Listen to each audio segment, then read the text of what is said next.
Good afternoon, Julie Kennedy, General Manager here with Grand Rapids Public Utilities, and a recap of our regular meeting for the month of June. It's June 7th, a week earlier than normal for our meetings. We went through a couple things on our consent agenda today. We have a surplus item that we'll be posting on our website. We've got a handful of shop lights that we are selling and auctioning off. There will be a bid opening on those at 9 a.m. on Friday, June 30th. We've replaced most of our interior lights here with LED, and so we've got some old shop lights that we are selling prior to having to dispose those. So check out our website for those. We also had a couple motions that will recognize the state holiday on June 19th for Juneteenth.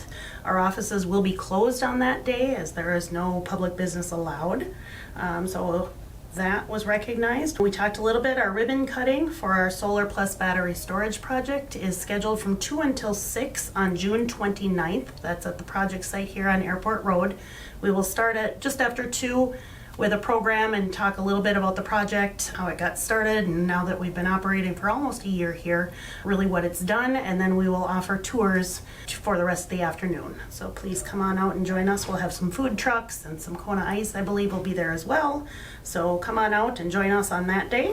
We had a great presentation from Steve on lead and copper rules that are being revised here that will impact us. That really gets down to the customer level and their service pipe, making sure that there are no lead or copper connections and fittings on their pipes so that there could be contamination into their tap water. So we talked about that. We talked then about our water treatment plant renovation with the passing of the Omnibus Bill. We were awarded $2.5 million in that bonding bill. That's a matching grant, so we've got about a $5 million project. We started in 2021 looking for funding for that, really to upgrade our aging infrastructure that is at the water treatment plant. That plant is from 1988. It's 35 years old.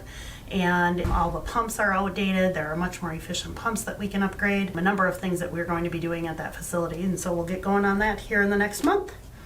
That was a recap. Our next regular meeting is scheduled for July 12th. Have a great month.